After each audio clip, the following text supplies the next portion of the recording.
दोस्तों, गौतम बुद्ध की शिक्षा हर किसी के जीवन को नई दिशा दे सकती है। अगर आप भी इसे मानते हैं तो कमेंट्स में नमो बुद्धाय लिखना मत भूलिए। एक समय की बात है, नगर में एक व्यापारी रहता था। अपने और अपने परिवार के भरण पोषण के लिए वह नमक का व्यापार करता था। उसके परिवार में पत्नी और 2 पुत्र थे। व्यापारी के दोनों पुत्रों का स्वभाव बिल्कुल अलग था। जहां एक और बड़ा पुत्र बहुत ही संकोची और शर्मीले स्वभाव का था, उसे किसी से बात करने में भी शर्माती थी। वही उसका छोटा पुत्र बहिर्मुखी स्वभाव वाला व्यक्ति था। वह किसी से भी अपनी बात कहने में कभी संकोच नहीं रखता था। लोग अक्सर बड़े पुत्र को भोला और बेवकूफ समझते थे। कई बार लोग उसके भोलेपन का फायदा भी उठा लेते थे और वह पलटकर कभी किसी को कुछ नहीं कहता था। व्यापारी अपने पुत्र के इस स्वभाव के कारण बहुत अधिक नाराज होता था।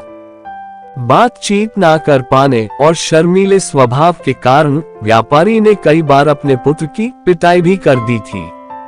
हालांकि इस वजह से उसके पुत्र का स्वभाव सुधरने के बजाय और भी खराब हो गया। बचपन से ही बड़ा पुत्र बेहद परेशान रहने लगा था। उसके अंदर आत्मविश्वास की कमी हो गई थी। परीक्षा में वह आते हुए प्रश्नों के उत्तर भी अपने डर के कारण नहीं लिख पाता था। इस कारण उसकी शिक्षा भी ठीक ढंग से नहीं हो पाए। बड़ा पुत्र जब युवावस्था को प्राप्त हुआ, तब व्यापारी ने उससे अपने साथ व्यापार में हाथ बटाने को कहा।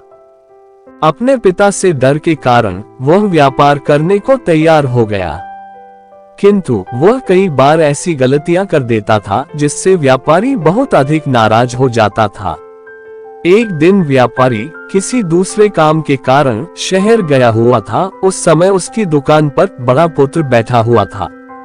तभी कुछ लोग आए और उन्होंने बड़े पुत्र से कहा कि हमें तुम्हारे पिता ने भेजा है। उनका ये संदेश है कि इस समय दुकान में नमक की जितनी बोरियां रखी हुई है, वह सब हमें दे दो। उन्होंने नमक की सभी बोरियों को शहर मंगवाया है। व्यापारी का पुत्र उनसे प्रश्न पूछने की हिम्मत जुटा ही रहा था कि वे दोनों आदमी दुकान के अंदर घुस गए और दुकान में जितनी भी नमक की बोरियां रखी थी, सबको तांगे में रखा और लेकर चले गए। व्यापारी के पुत्र ने उन्हें रोकने का प्रयास किया, किंतु संकोच और शर्मीलेपन के कारण वह उन्हें कुछ कह नहीं पाया। उसने मन ही मन सोचा कि यदि मैं इन्हें नमक ले जाने से रोकूं, तो पिताजी मुझ पर नाराज होंगे। कुछ समय बाद जब व्यापारी शहर से वापस आया तो खाली दुकान देखकर उसने अपने पुत्र से प्रश्न किया कि नमक की बोरियां कहाँ गई? ये दुकान इतना खाली खाली क्यों है? तब बड़े पुत्र ने धीमे स्वर में कहा कि कुछ लोग दुकान पर आए थे और उन्होंने मुझसे कहा कि आपने नमक की बोरियों को शहर मंगवाया है, और दुकान में से सारी बोरियों को निकाल कर लेकर चले गए। व्यापारी ने अपना सिर पीट लिया। उसने अपने पुत्र को दुकान से धक्का देते हुए कहा कि तू मूर्ख का मूर्ख ही रह जाएगा। वे लोग तुझे बेवकूफ बनाकर सारा सामान ले गए। तुमने मेरा बहुत भारी नुकसान करवा दिया। यहाँ से दूर भाग जाओ और घर वापस मत आना। यदि तुम वापस आए तो मैं तुम्हें पीट पीट कर सीधा कर दूंगा। व्यापारी का बड़ा पुत्र इस बात से बेहद दुखी हुआ। एक बार फिर उसके शर्मीले स्वभाव के कारण उसके पिता उससे और अधिक नाराज हो गए। साथ ही व्यापार में भी इतना नुकसान हो गया।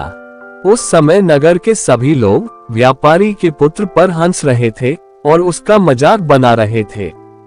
उसे बहुत अधिक शर्मिंदगी महसूस हो रही थी। यही वह समय था जब उसने सोच लिया कि अब उसके जीवन में कुछ भी ठीक नहीं हो सकता है।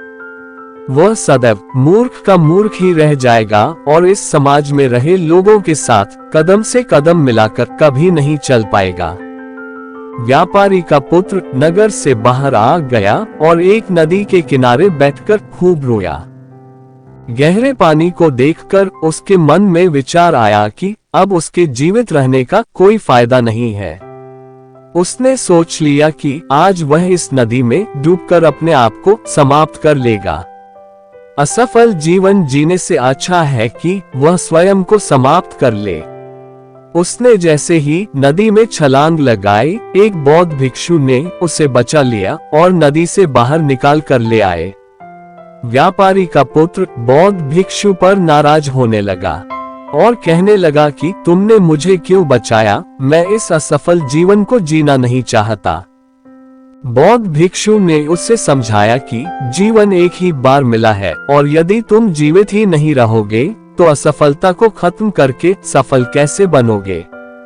तब व्यापारी के पुत्र ने कहा कि मेरे जीवन में बहुत अधिक समस्याएं हैं। ये सभी समस्याएं मेरे संकोची और शर्मीले स्वभाव के कारण हुई है। मैंने अपने पिता का नुकसान करवा दिया, मैं एक अच्छा पुत्र नहीं हूँ। अपने स्वभाव के कारण मैं शिक्षा ग्रहण भी नहीं कर सका। ये सारा संसार मुझे मूर्ख समझता है। क्या किसी मूर्ख को इस संसार में जीने का अधिकार है? तब बौद्ध भिक्षु ने कहा कि तुम्हारे इस प्रश्न का उत्तर तो मेरे गुरु ही देंगे। चलो मैं तुम्हें मेरे गुरु से मिलवाता हूँ। व्यापारी के पुत्र ने कहा कि वह किसी से बात नहीं करना चाहता। आज वह अपना जीवन समाप्त कर लेगा। किंतु बौद्ध भिक्षु के बार बार समझाने के बाद वह उनके साथ जाने और उनके गुरु से मिलने के लिए तैयार हो गया। बौद्ध भिक्षु व्यापारी के पुत्र को आश्रम की ओर लेकर गए। वहां पर व्यापारी के पुत्र ने देखा कि एक व्यक्ति पेड़ के नीचे ध्यान मग्न बैठे हुए हैं। तभी बौद्ध भिक्षु ने कहा कि ये हमारे गुरु गौतम बुद्ध हैं। दोनों ने गौतम बुद्ध को प्रणाम किया। वो युवक वहीं पर बैठ गया और गौतम बुद्ध को देखकर रोने लगा। गौतम बुद्ध ने उससे उसके रोने का कारण पूछा। तब उसने कहा कि अब आप ही मेरी आखिरी उम्मीद है। यदि आप मेरी समस्या का समाधान नहीं करेंगे तो मेरा ये जीवन समाप्त हो जाएगा। गौतम बुद्ध ने व्यापारी के पुत्र से उसकी समस्या के बारे में पूछा। तब उसने बताया कि किस प्रकार वह शर्मीले और अंतर्मुखी स्वभाव का है। इस कारण लोग उसी से मूर्ख समझ लेते हैं और उसके पिता भी उससे प्रेम नहीं करते। तब गौतम बुद्ध ने युवक को शांत कराते हुए कहा कि मेरे पास तुम्हारी समस्या का समाधान है। तुम्हारा जीवन बहुत ही आसान हो सकता है। तब युवक ने कहा कि क्या सचमुच ऐसा हो सकता है? आप बहुत ही महान व्यक्तित्व प्रतीत होते हैं। आपके तो कई शिष्य हैं। हे गुरुदेव, मैं भी आपका शिष्य बनना चाहता हूँ। क्या आप मुझे अपने शिष्य के रूप में स्वीकार करेंगे? गौतम बुद्ध ने कहा कि हाँ अवश्य। युवक ने कहा कि ठीक है गुरुदेव, अब मुझे वो उपाय बताए जिससे कि मेरा जीवन बदल जाए। गौतम बुद्ध बोले, किंतु उससे पहले तुम्हें मेरे कुछ महत्वपूर्ण कार्य करने होंगे। यदि तुम मेरा ये कार्य करोगे तब मैं तुम्हें कुछ ऐसे उपाय बताऊंगा जिनके कारण तुम्हारे जीवन में सब कुछ ठीक हो जाएगा और तुम्हारे पिता भी तुमसे प्रसन्न रहेंगे। गौतम बुद्ध ने उस युवक को कहा कि आज से 3 दिन बाद मैं तुम्हें ऐसे उपाय बताऊंगा जिससे तुम्हारा जीवन बदल जाएगा।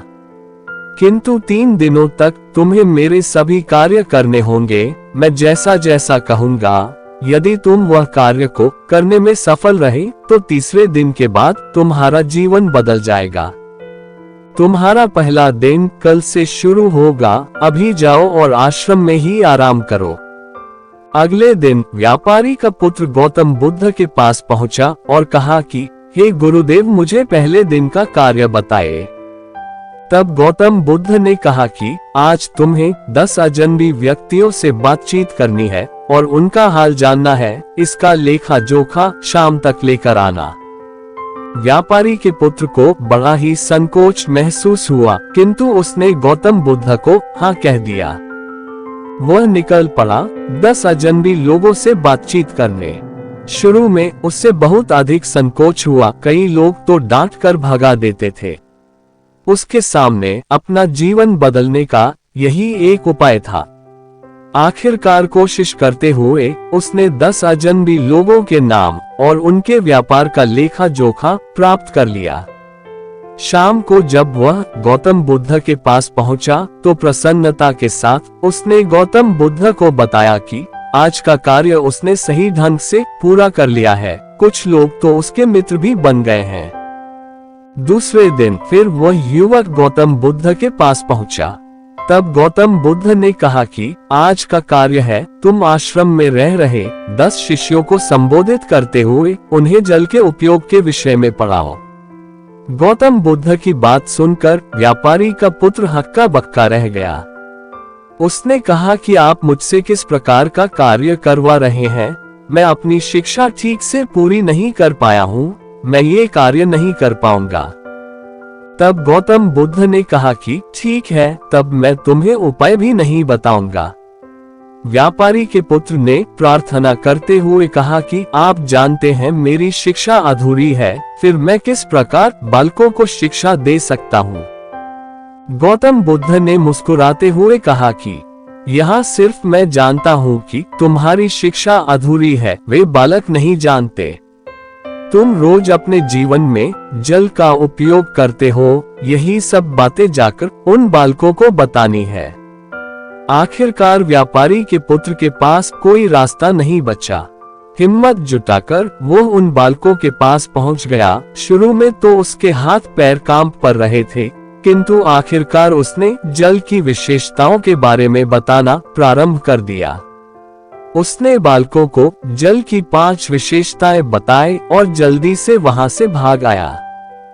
गौतम बुद्ध के पास आकर उसने कहा कि बहुत अधिक डर लग रहा था, किंतु मैंने बालकों को जल की 5 विशेषताएं बता दी हैं। गौतम बुद्ध ने कहा कि जाओ, एक बार फिर कोशिश करके आओ। व्यापारी का पुत्र ने एक बार फिर हिम्मत जुटाई और बालकों को जल के विषय में पढ़ाना शुरू किया।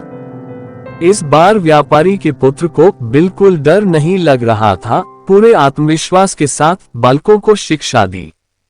तब गौतम बुद्ध ने युवक की प्रशंसा करते हुए कहा कि तुम अवश्य ही साहसी हो। गौतम बुद्ध से शाबाशी सुनकर वो युवक बहुत अधिक प्रसन्न हुआ। युवक तीसरे दिन जब गौतम बुद्ध के पास आया तो गौतम बुद्ध ने उससे कहा कि आज का कार्य तुम्हें थोड़ा अजीब लग सकता है, किंतु आज तुम्हें अपने पिता से मिलने जाना है। गौतम बुद्ध की यह बात सुनकर वह युवक बहुत अधिक डर गया। उसने कहा कि नहीं नहीं, मैं अपने पिता के सामने नहीं जाऊंगा। गौतम बुद्ध ने कहा कि ठीक है, तब मैं तुम्हें उपाय भी नहीं बताऊंगा। आखिरकार उस युवक को गौतम बुद्ध की बात माननी पड़ी। गौतम बुद्ध ने उससे समझाया कि अपने पिता के पास जाकर उनसे क्षमा मांगना और कहना कि तुम्हें एक और अवसर दे ताकि तुम स्वयं को बुद्धिमान साबित कर सको। उस युवक ने बड़ी हिम्मत के साथ अपने पिता का सामना किया और उनसे क्षमा मांगी। आखिरकार व्यापारी ने अपने पुत्र को क्षमा कर दिया और उसे दूसरा अवसर देने के लिए तैयार हो गए। व्यापारी का पुत्र गौतम बुद्ध के पास आया और उसने जब उपाय के बारे में जानना चाहा, तब गौतम बुद्ध ने कहा कि तुमने स्वयं ही अपना उपाय खोज लिया है। तुम किसी से बात नहीं कर पाते थे, शर्मीले थे, सब कुछ तुम्हारे मन में बैठा हुआ डर था। हम कितने आत्मविश्वास हैं, कितने शर्मीले हैं और हमारे अंदर कितना डर है, ये सिर्फ हमें पता होता है, बाहरी दुनिया में किसी को नहीं पता होता है। बाहरी दुनिया में हम स्वयं को जिस प्रकार का दिखाते हैं, लोग हमें इस प्रकार का समझते हैं। अगर तुम आत्मविश्वासी नहीं हो तो भी अनजान व्यक्तियों के सामने यदि आत्मविश्वास होने का अभिनय करो तो किसी को पता ही नहीं चलेगा कि तुम कौन हो। वो युवक समझ चुका था कि गौतम बुद्ध उसे क्या बताना चाह रहे हैं। गौतम बुद्ध को धन्यवाद किया और उनसे वादा किया कि वह जीवन में सफल होकर दिखाएगा। दोस्तों, ये पोस्ट पसंद आई हो और आपके आसपास भी कोई ऐसा शर्मीला और संकोची स्वभाव का व्यक्ति है तो उसे यह पोस्ट जरूर शेयर करें ताकि उसकी सहायता हो सके। नमो बुद्धाय।